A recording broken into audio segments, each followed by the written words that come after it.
The 1-Week Marketing Plan, the Set It and Forget It approach for quickly growing your business by Mark Satterfield. Every business owner knows that marketing can make or break his or her business. But it is such a hard job. Gurus, social media, and advertising can be confusing. But there's more than one way to market. Just get to the basics, give people what they want, and you'll get more customers. That doesn't seem so hard, does it? Right. It can be done in just 5 days. After reading this, you'll know how to make the most of pay-per-click advertising, how to find your niche easily, and why direct mail isn't dead yet. On the first day of making a marketing plan for your business, you should focus on finding your niche.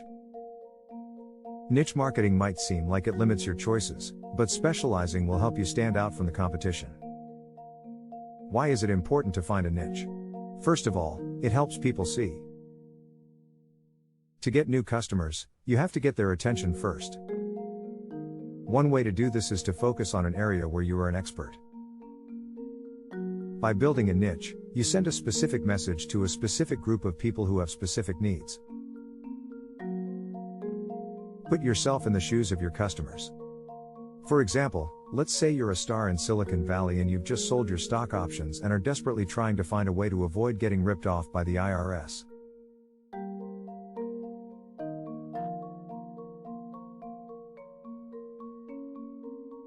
You wouldn't choose a general advice book like 10 Ways to Save Money on Your Taxes. Instead, you'd choose something like 10 Common Mistakes You Can Make with Your Stock Option Profits that fits your needs. But that's not the only good thing about having a niche. Your business can also do better with a niche. Take JDC Repair, a chain of phone repair shops. They started taking care of only Apple products, and in a year, their sales doubled. How? The fact that they chose a niche path gave them more credibility as Apple experts. Also, their employees worked faster because they only had to fix one thing. In short, they became very good at what they did. So it's good to have a niche, but how do you find yours? Your niche could be an industry. For example, you could only sell to businesses in a certain field. But it could also be a function, which means that your business is aimed at a certain group of people no matter what industry it is in. For example, you could teach executives from all kinds of fields how to speak in public. In this case, your niche is public speaking training, but you can reach anyone you want. Start finding your niche by asking yourself questions like, do my current customers all work in the same industry or do the same thing? Do some of my customers buy more from me than others? Are some easier to sell to than others? You'll find your niche if you follow the answers to these questions. You should give something away on day 2. Why? Because offering a free gift will set you apart in a world where low prices are the norm. First, decide what you want to give away. Take Sunny Ahuja, who sells perfume. He saw that his customers were most worried about getting fake products, so he made a free report called 20 Ways to Spot a Fake Perfume that told people how to tell if a perfume is real or not. The gift got a lot of new people to visit his website. Once you know what your gift will be, it's important to wrap it in a creative way. Take the case where your offer is also a report. Start by giving it a title that tells the reader what it's about and gets their attention. A good strategy is to disprove something that most people think is true. For example, if you work in the insurance, your title could be the #1 health insurance myth: the more you pay, the better your coverage. Or, it could be a step-by-step guide like 7 steps for developing leaders to help your company grow.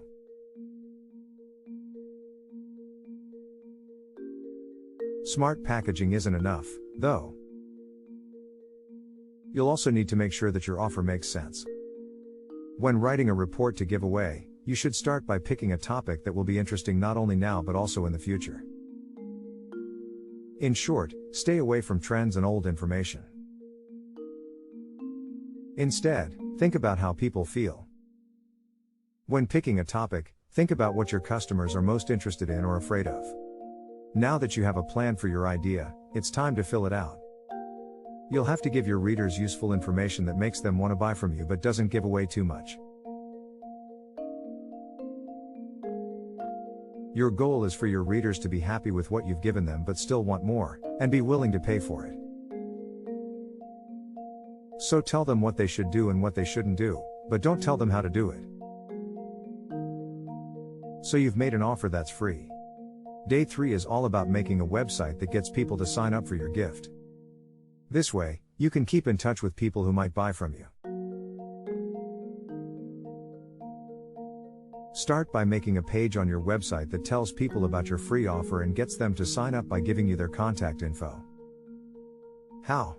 Start with a header that will draw people in. If the title of your free report is interesting enough, it will do the trick. Something like, 7 ways to get a great deal on a house in any area. Once you have a catchy title, list 4 to 12 points that explain what you're going to say. Keep in mind that curiosity, fear, pain, and gain are your best friends in this task. Use them to get people interested in what you have to say. Lastly, make sure that people can sign up for your offer.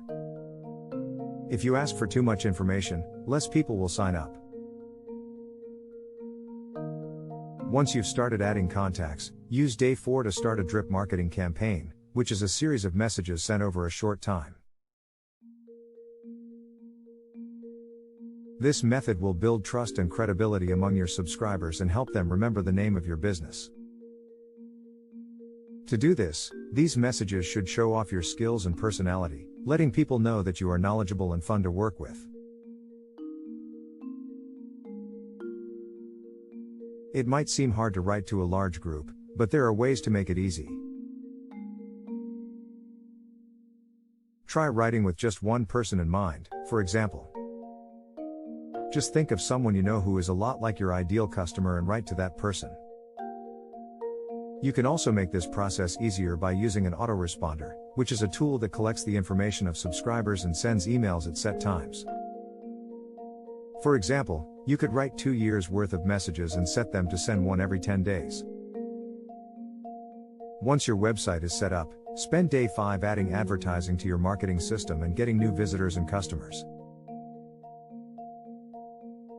How? With pay-per-click advertising, or PPC. How it works is as follows: PPC ads are online ads that you only have to pay for when someone clicks on them.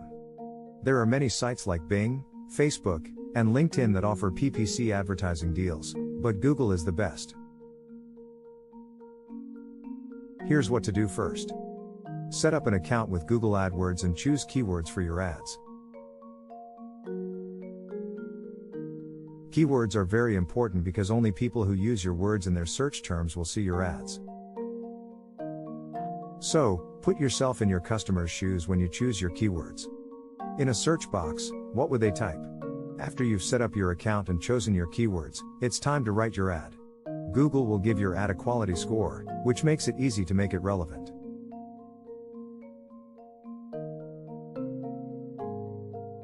This means that your ad will be in a better spot the more Google thinks it matches what people are looking for. Let's say you put up an ad for striped socks.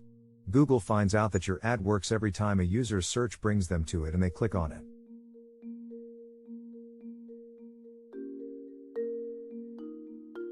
But you should also try to keep your ad short. Google only lets you use 95 characters, so make them count. That means you should focus on the benefits rather than the features. If you are a personal injury lawyer, for example, your ad could say, "Find out how much your case is worth." But you might not want to advertise with Google. Don't worry, there are many other things you can do. For example, the price per keyword on Bing is lower, but there's a catch: Bing is only used for about 25% of all search engine queries. Facebook is a good place to advertise to women, and LinkedIn is a great place to reach both male and female professionals. What do you do on day 5 now that the basics are in place? Start adding to your campaign, starting with social media. It's obvious that a few tweets about your business won't bring in a lot of customers. But you can use social media to find potential customers, send them to your website, and turn them into customers. Start by making profiles for your business on social media sites.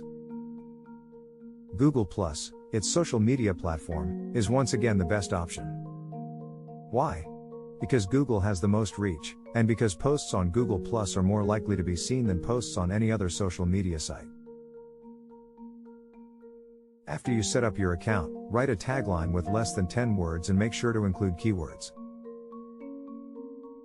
For example, if you're a dentist, affordable, pain-free dentistry by Milwaukee Dentist would be a good choice. Once you have your tagline up, fill out the rest of your profile and add a link to your website. Again, you don't have to use Google if you don't like it. For example, a LinkedIn company page lets you talk about your business.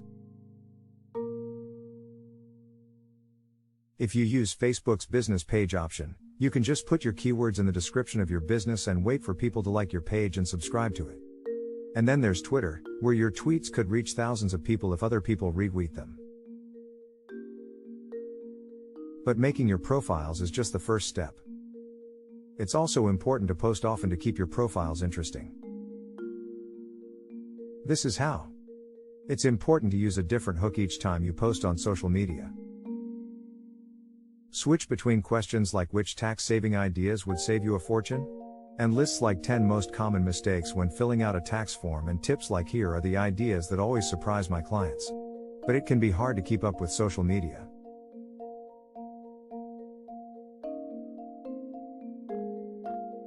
So make it easier on yourself by planning it ahead of time.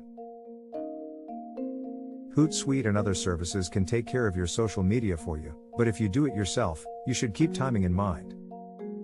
For example, don't schedule posts on days when there is a lot going on in the news, like when there is a presidential election or an emergency. Once you understand how social media works, you could start a blog. Even though the time it takes to write a blog may seem like a lot, the results can be very good. Why a blog? Because blogging makes you known as a leader in your field and makes you a good person to quote. Not only that, but each post you make could bring new customers to your website. Google likes fresh, new content, so every blog post you make will help your site's ranking. Blogs are also a great way to stay in touch with your customers. But before you can make a good blog, you need to find your style. That means you should never, ever listen to corporate nonsense. Technical language and jargon are the most boring things in the world. Instead, use a one-on-one, conversational style and talk directly to your readers about things that are important to them.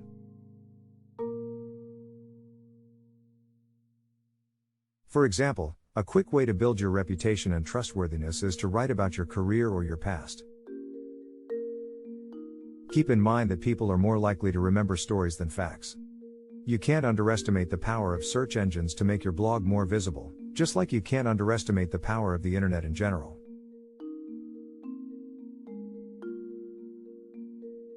So, if you want to stay at the top of search results, put your keywords in the headline and first sentence of every post, and make them stand out by making them bold.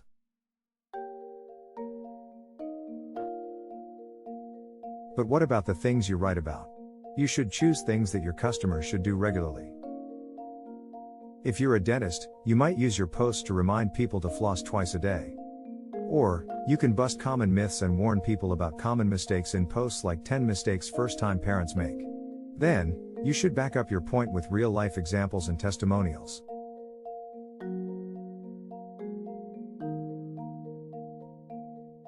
For example, if you sell skincare products, you could tell a story about how a teenager's life changed after you sold him an acne cream. No matter what you write, remember that blogging for business is about what is useful to other people.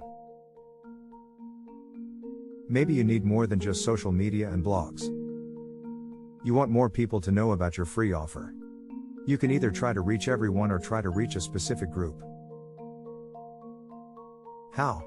Through old-fashioned means. Coverage in the media is a powerful way to reach more people. Your image can be helped by all kinds of media, from TV and radio to print. Because being in the news gives you a kind of credibility that you can't get from just advertising. But if you want to get the media's attention, you'll need to tell the story in the right way. Because what the media wants is more important than what you want to say. And that means stories that can be sold. You can make your offer more appealing by tying it to something going on right now, like a holiday coming up. For example, let's say you're a dentist and it's the holidays. You could get into the holiday spirit by giving underprivileged children free dental care. You could also follow a trend or build a story around a famous person. For example, a tailor could get coverage by talking about Obama's outfit at the White House Correspondents' Dinner. And there's direct mail, of course. Even though it seems old-fashioned, think about how much less competition there is in your mailbox than in your inbox. Also, a physical letter makes a stronger impression because it can be touched. But for mail advertising to work, you need to find the right mailing list and, if necessary, buy it. You may have heard of compiled lists, which are cheap ways to get information about the general public. These can be wrong, so response lists, which list the private information of people who have responded to similar offers in the past and are more expensive, are a better option. For example, the author advertised his latest book on marketing to people who bought a book on self-help for small business owners by sending them a response list. His book was an instant hit. So everything in your marketing system is set up and running well. Set up a joint venture with a partner to make money for both of you. This will be the last thing you need to do to close the deal. You might even build a whole new business together as part of your partnership. Finding the right people to work with is the key to getting started. How? Ideally, they should be in the same field as you. For example, it makes sense for a real estate agent and a mortgage broker to work together. But less obvious pairings can also work well, like when a chiropractor and an injury lawyer work together. Just don't think that the obvious choice is always the best one. After all, it's likely that your competitors have already done the same thing. Once you've chosen partners, trust will be the first thing you'll have to get over. Because of this, the best partnerships are between people who already know each other. How do you get people to trust you enough to work together? One way is to offer your services to people who might want to work with you.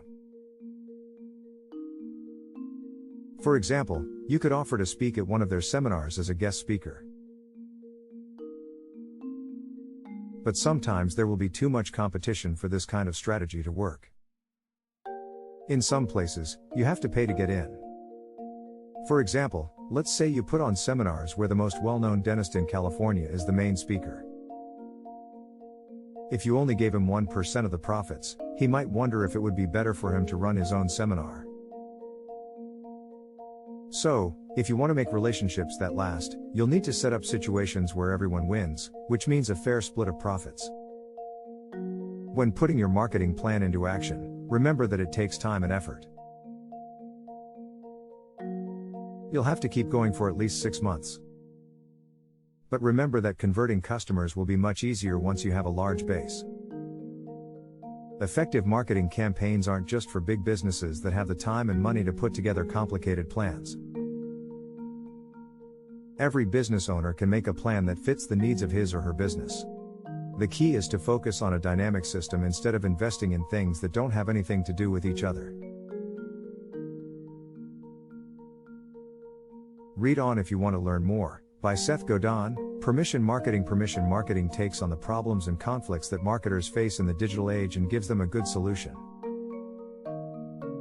It talks about how there are more and more ways to advertise and how that makes traditional advertising less effective. The author says that smart marketers shouldn't just interrupt customers anymore. Instead, they should ask them for their time and get them involved in the marketing process. Thanks for watching.